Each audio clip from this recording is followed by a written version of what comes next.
the man of two worlds, analyzing the foundational paradox of Moses. Thank you for joining me. When we think of Moses, we often picture the great leader, the man who parted the Red Sea, the prophet who stood on Mount Sinai to receive the Ten Commandments, the fearless liberator who confronted a powerful Pharaoh. But before he was a Moses of legend, he was a man of profound paradox, caught between two worlds. My goal today is to dive deep into that paradox. We'll explore the incredible duality of his identity, born a Hebrew slave, but raised as an Egyptian prince. We'll analyze how his upbringing in the very heart of the empire he would one day dismantle shaped him. And finally, we'll examine the quiet but absolutely essential role of the women who ensured his survival and set him on his incredible path. The story of Moses begins not with a mighty leader, but with an impossible situation. The Hebrew people, descendants of Jacob, had grown numerous and strong in Egypt, which filled the new Pharaoh with fear. To prevent them from becoming a threat, he decreed a horrifying plan. Every newborn Hebrew boy was to be cast into the Nile River. It was a calculated act of genocide designed to break the spirit of an entire people. But a mother, a Levite woman named Jochebed, refused to let her son die. She hid him for 3 months, until she could no longer conceal him. In a final, desperate act of faith and love, she placed him in a basket, an ark, a word that echoes the story of Noah, and set him adrift among the reeds. Here, the paradox begins. This child, born into a life of slavery and marked for death, was now in the most vulnerable position imaginable, yet he was moments away from being elevated to the highest station in the land. It's in this moment that we meet his older sister, Miriam. Her quick thinking and protective spirit are the first sign that this story is not just about Moses, but about a community, and particularly about the courage of its women.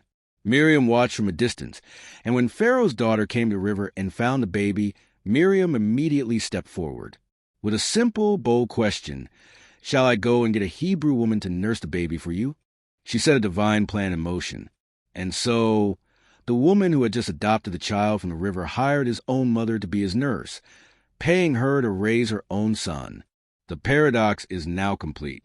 Moses, whose very name means drawn out of the water, was literally drawn out of the river by an Egyptian princess. He was a Hebrew who was given an Egyptian name, a slave who was raised as a prince, the making of a prince. So, what did this Egyptian upbringing mean for a Hebrew destined to be their savior? It wasn't just a convenient plot twist. It was a crucial part of his preparation. In Pharaoh's court, Moses would have been educated in all the wisdom of the Egyptians. We can assume he learned to read and write hieroglyphs, studied mathematics, astronomy, and architecture. He would have been trained in military strategy and courtly diplomacy. While his own people were toiling in the mud, Moses was learning to command the empire. This provided him with the skills necessary to confront the most powerful man in the world. Imagine if God had called a simple shepherd from the fields. That man might have had faith, but would he have had the political understanding to navigate Pharaoh's court? Moses could speak to Pharaoh on his own terms. He was an insider, and his knowledge of the system made him uniquely equipped to challenge it. Yet, despite his privileged position, his heart was with his own people. This dual identity came to a head when he saw an Egyptian beating a Hebrew slave. In a moment of rage, he killed the Egyptian. This impulsive act shows that the paradox was not just external, it was internal. He was not fully an Egyptian, nor was he yet fully the leader of his people. He was a man caught in the middle, and it was this act that forced him to flee into the wilderness, where he would spend 40 years, not as a prince, but as a shepherd. The strength of the women. We cannot talk about Moses' identity without recognizing the 3 women who were instrumental in his survival and formation. Jochebed, his biological mother, Miriam, his sister, and Pharaoh's daughter, his adoptive mother. First, Jochebed, the mother of faith. Her act of putting him in the basket was not an act of abandonment, but one of radical trust in God. She did everything she could, and then she entrusted the rest to a higher power. Her courage is a testament to a mother's fierce, protective love.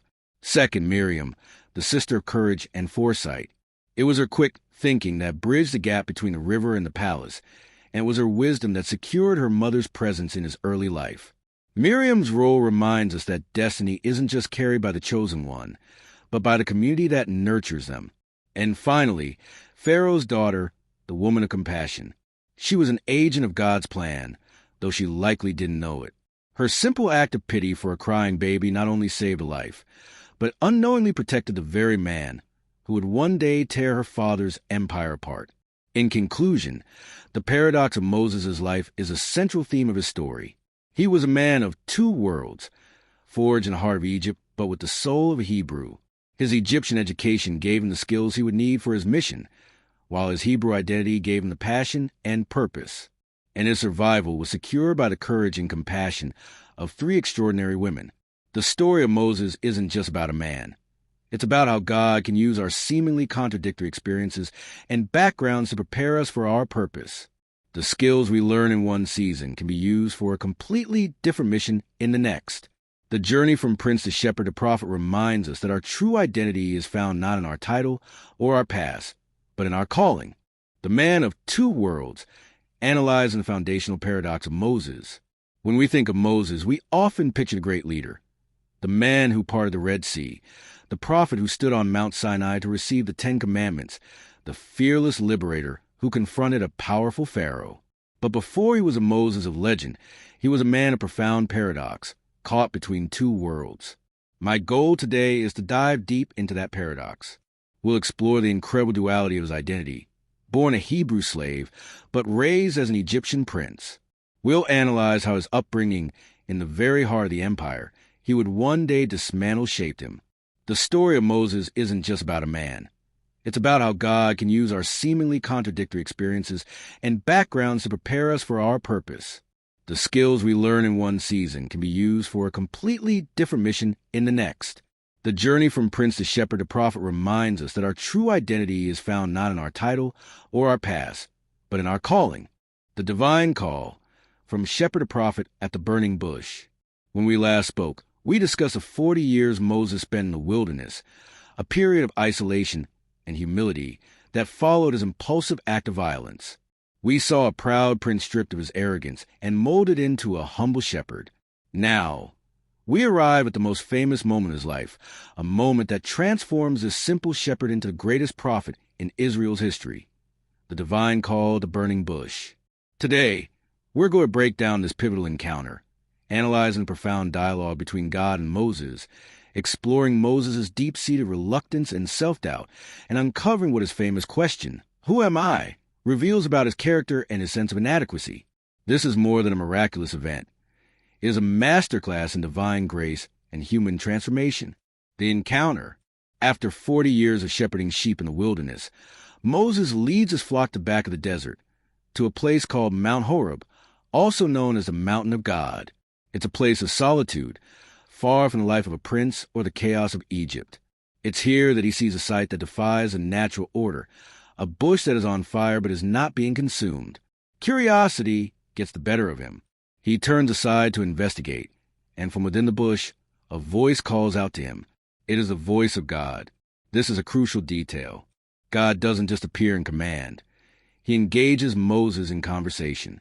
He first commands him to take off his sandals, for he is standing on holy ground. This act is a symbol of humility and reverence. Moses is no longer in control. He is now in the presence of the Almighty. It's in this sacred space that God reveals his plan, to deliver the Israelites from their oppression in Egypt and to bring them to a land flowing with milk and honey. And then God delivers the shock of Moses' life.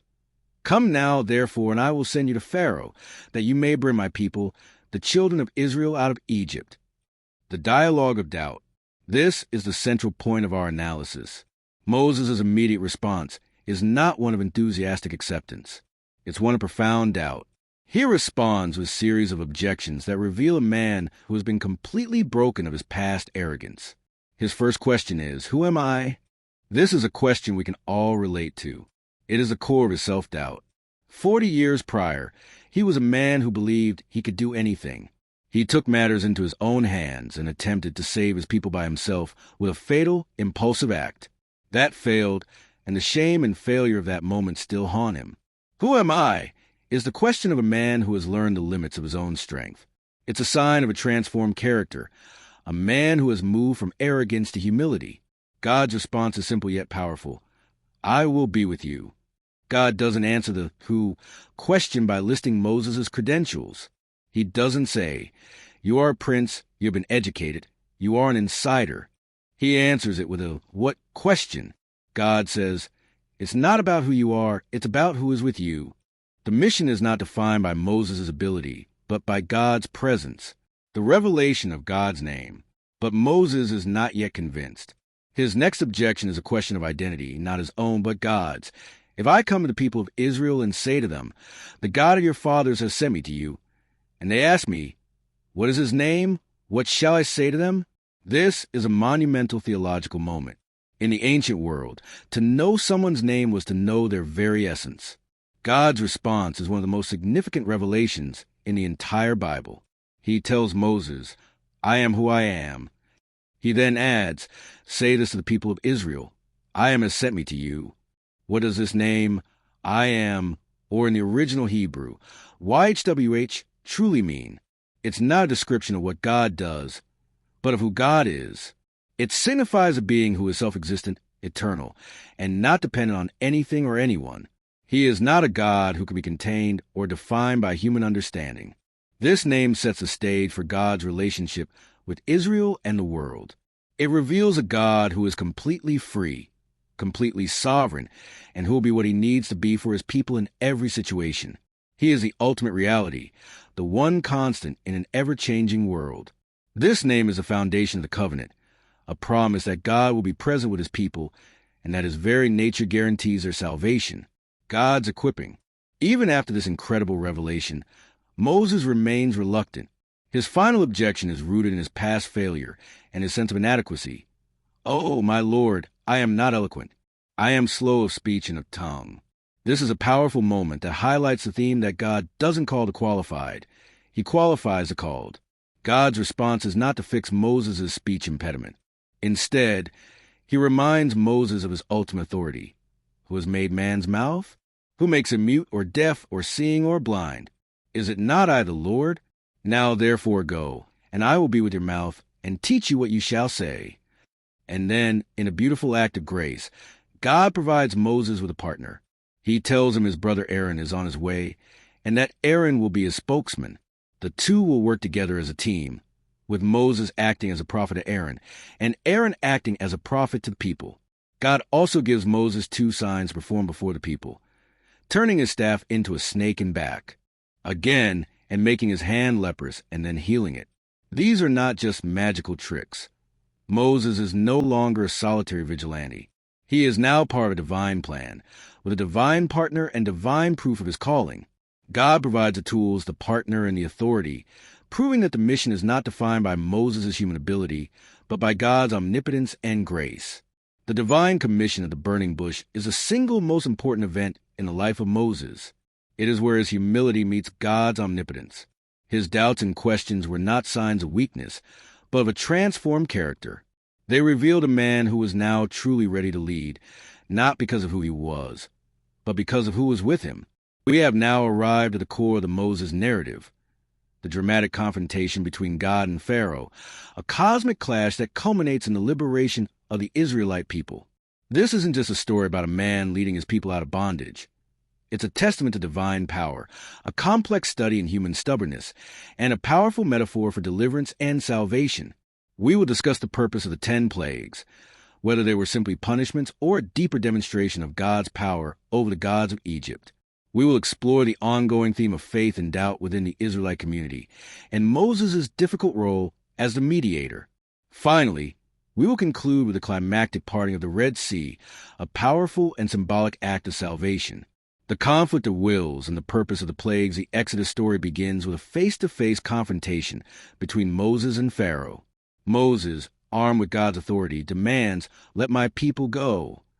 Pharaoh, the absolute ruler of the known world, refuses. What follows is a battle of wills, and it is a battle for the heart of Pharaoh, but also for the hearts of the Israelites. The 10 plagues were not just random acts of punishment. They were a systematic and strategic assault on the very foundation of Egyptian polytheistic religion. Each plague was a direct challenge to a specific Egyptian deity. The Nile turning to blood challenged Hapi, the god of the Nile.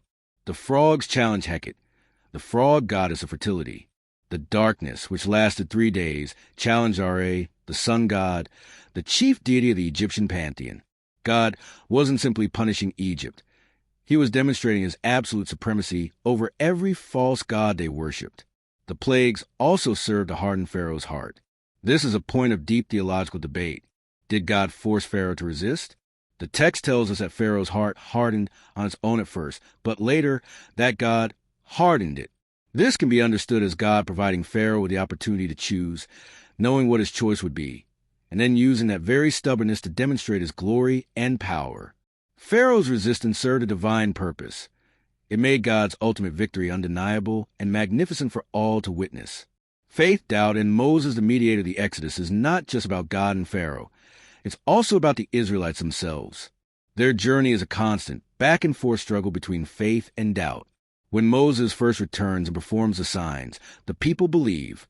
But as soon as their suffering increases due to Pharaoh's retaliation, they turn on Moses, asking, "Why have you dealt so ill with us, bringing us out of Egypt?" This is a recurring theme. The people see a miracle, they believe, but as soon as a new trial comes, they forget the last one and complain. This puts Moses in a difficult position. He is the mediator between a faithful God and a frequently faithless people. He must constantly reassure them, guide them, and at times plead with God on their behalf. He has to balance God's righteous anger with compassion for a people who have been so broken by generations of slavery that they are unable to fully trust. Moses' leadership is a constant act of mediation. He is the one who goes to the mountain to speak with God, and he is the one who comes down to deal with the people's rebellion and fear. He is a shepherd to a stiff-necked flock, and his patience is tested at every turn. The parting of the Red Sea, the ultimate act of deliverance, the climax of this journey, is the parting of the Red Sea. With the Egyptian army thundering behind them and the sea before them, the Israelites are trapped. They immediately lose faith and cry out to Moses, "Was it because there were no graves in Egypt that you have taken us away to die in the wilderness?" This moment, more than any other, solidifies the theme of God's power to save his people from impossible situations. God instructs Moses to stretch out his hand over the sea, and a strong east wind parts the waters, creating a dry path through the midst of the sea. The Israelites walk through, but when the Egyptians follow, the waters crash down upon them, destroying Pharaoh's entire army. The parting of the Red Sea is more than a miracle. It is a profound symbol of deliverance and salvation. It is a moment where the old life, the life of slavery and oppression in Egypt, is completely and finally cut off from a new life of freedom. The Red Sea is a metaphorical baptism, a definitive break with their past. It serves as a permanent testament to God's power and a reminder to the Israelites that their salvation came not from their own strength or even from Moses' leadership, but from the hand of God alone. The Exodus and the confrontation with Pharaoh were a complex and multi-layered event. The plagues were not just a series of punishments, but a theological declaration of God's supremacy. The journey was a difficult one, filled with moments of both faith and doubt, with Moses serving as the indispensable mediator. And the parting of the Red Sea stands as the ultimate symbol of God's power to deliver his people. This story teaches us that true deliverance often requires us to face our greatest fears and step into the unknown, trusting that the same power that confronts empires and parts oceans will be with us every step of the way. The Sinai covenant, law, rebellion, and intimacy with God, good journey with Moses has taken us from his birth as a slave to his calling at the burning bush and the dramatic confrontation with Pharaoh. We now arrive at the most foundational and theologically significant moment in the story of Israel, the giving of the law on Mount Sinai. The core of the covenant after their deliverance from Egypt, the Israelites arrived at Mount Sinai. Here, God made a covenant with them, transforming a group of former slaves into a nation set apart. This covenant was not just a list of rules. It was a framework for a sacred relationship. The core of this covenant is the Ten Commandments, a divine constitution that outlines the fundamental principles of living in right relationship with God and with one another. The first 4 commandments concern humanity's duty to God, no other gods, no idols, revering God's name, and honoring the Sabbath. The final 6 govern our relationships with other people, honoring parents, and prohibitions against murder, adultery, theft, false witness, and coveting. The genius of this structure is its interconnectedness. You cannot truly love God without also loving your neighbor, and you cannot have a just society without first honoring the source of all justice. Beyond the Ten Commandments, the Mosaic Law provided detailed instruction for life, worship, and justice. The laws regarding sacrifices, festivals, and the tabernacle provided a way for a holy God to dwell among an unholy people. The civil laws established a society based on equity, dignity, and compassion for the most vulnerable, reflecting the very character of God. The law was a gift, a guide for a people who had only known the chaos and oppression of slavery. The people's rebellion and Moses' righteous anger, just as a covenant was being established, the people's faith wavered. Moses was on the mountain for 40 days and 40 nights, and the people grew impatient. They went to Aaron and demanded he make us gods who shall go before us. In a tragic and swift act of rebellion, they melted their gold and fashioned a golden calf. They immediately reverted to the very idolatry they had witnessed in Egypt, worshiping an image rather than an invisible, living God.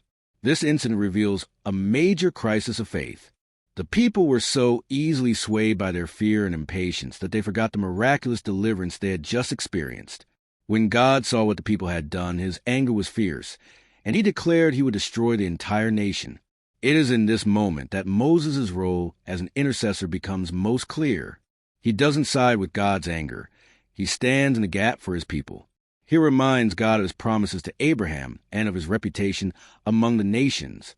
He pleads with God to spare the nation, and God relents. When Moses descends the mountain and sees the revelry in the idol, his own righteous anger burns. He throws down the 2 stone tablets, shattering them at the foot of the mountain. This dramatic act is not just a fit of temper. It is a profound symbolic gesture. The broken tablets represent the broken covenant. The people had violated the law before it had even been fully given to them. His anger, unlike his past impulsive violence, is not for his own sake, but for the holiness of God and the betrayal of the people. Moses' unique relationship with God, despite the rebellion. The most striking part of this entire narrative is the profound intimacy of Moses' relationship with God. The Bible often describes this relationship in a unique and powerful way. Moses spoke with God face to face. Exodus 33, verse 11. This phrase does not necessarily mean he saw God's literal face, but rather it signifies a relationship of unparalleled trust, directness, and open communication. It was the kind of intimate conversation one would have with a trusted friend. While other prophets received visions or heard a voice, Moses spoke to God directly, pleading for his people, asking to see his glory, and communing with him on a deeply personal level. This extraordinary fellowship with Moses reveals what God desires with humanity. God doesn't want to be a distant, unapproachable deity. He desires to be known, to be in a close and personal relationship with his people. Moses' life is a testament to the fact that God is willing to meet us where we are, to listen to our pleas, and to share his heart with those who seek him. The events at Mount Sinai were a monumental period for the Israelites and for Moses. The law was given not as a burden, but as a blueprint for a holy and just life. The golden calf incident serves as a stark reminder of human frailty and the power of Moses' intercession. And the profound intimacy of Moses' relationship with God is a powerful testament to the kind of close fellowship that God desires with his people. The story of Moses shows us that even in the face of our greatest failures, God's grace and the power of intercession can restore a broken covenant and lead us toward a deeper relationship with him. The final chapter, the wilderness, the sin, and the servant. Our series on Moses has taken us through his birth, his calling, and the monumental Exodus, the 40 years of wandering in the wilderness. This period is a profound and difficult test of faith for both the Israelites and their leader. It is here that we will see the immense cost of leadership, a tragic moment of disobedience, and the ultimate legacy of a true servant leader. This final talk will analyze the immense burden Moses carried, the heartbreaking sin that prevented him from entering the Promised Land, and the powerful conclusion of his life's work, a life defined by selfless service to God and his people. The cost of leadership. After the miraculous parting of the Red Sea, the Israelites were no longer slaves, but they were not yet a nation. They were a vast, unorganized multitude in a barren land, and their journey was marked by a constant cycle of complaint and rebellion. Moses' life became a story of enduring their fear, their impatience, and their lack of trust. We see this repeatedly. They grumble about a lack of water at Mar and Rephidim. They complain about a lack of food in the desert, and they yearn for the meat pots of Egypt. They face giants at Kadesh Barnea and are too afraid to enter the land God has promised them. Through it all, Moses is the one who bears the immense burden of their faithlessness. He consistently pleads with God on their behalf, a man standing the gap for a people who seem intent on self-destruction. This period of his life is not defined by miracles, but by the slow, grinding work of patience and perseverance. It's a powerful lesson that true leadership is often a thankless task, requiring immense patience and an unwavering reliance on a power greater than one's own. The sin at Meribah. After decades of this difficult journey, we arrive at a tragic moment known as the sin at Meribah. The people once again complain about a lack of water. God, in his grace, tells Moses to take his staff and, in front of the people, speak to the rock, and it will give water. But Moses, exhausted and angry from years of the rebellion, makes a critical mistake. He gathers the people and, in his rage, cries out, "Hear now, you rebels! Shall we bring water for you out of this rock?" He then strikes the rock twice with his staff. Water gushes out, but God's judgment is swift and severe. "Because you did not believe in me, to uphold me as holy in the eyes of the people of Israel, therefore you shall not bring this assembly into the land that I have given them." Why was this seemingly minor act so consequential? Because it was a moment of disobedience and a misrepresentation of God's character. God had instructed him to speak, an act of faith and dependence. Moses chose to strike, an act of human anger and a reliance on his past experience. From an earlier miracle at Horeb, his anger and actions took the focus away from God's grace and placed it on his own power. He failed to uphold God as holy, and in doing so, he showed the people that he, not God, was in control. This was a direct failure of his duty as a mediator and a tragic culmination of years of frustration. The servant leader. The final days of Moses' life are a powerful testament to his character as a servant leader. Despite his punishment and the heartbreak of not entering the promised land, he does not become bitter or resentful. Instead, he dedicates his final moments to his people. He gives them a final, lengthy farewell speech, a powerful restatement of the law, and a reminder of all God has done for them. He then gives a personal blessing to each of the tribes of Israel. His final act is to ascend Mount Nebo. From the summit, God shows him a vast and beautiful land that is waiting for his people, the land he spent his entire life leading them toward. This is the ultimate act of a servant leader. He consistently put the needs of his people and the will of God before his own. He was a quintessential leader who guided others to a destination he himself would not physically reach. The man who began his journey with an impulsive act of violence ends it with a quiet, humble act of faith and obedience, accepting his fate and blessing his people with the last of his strength. In conclusion, the wilderness wanderings were a crucible that forged Moses into the leader he was destined to be. We see the heavy burden of his calling, the tragic but instructive consequence of his disobedience at Meribah, and the unwavering dedication of a servant who led his people to a promised land he would not enter. The life of Moses teaches us that obedience and humility are paramount, and that the greatest reward for a life of service may not be what we receive, but what we enable others to inherit. Thank you. This is the end of the video. If you like this content, please like, subscribe, and comment. If you would like to support this channel, I've left the details in the description, as it helps us continue with this project.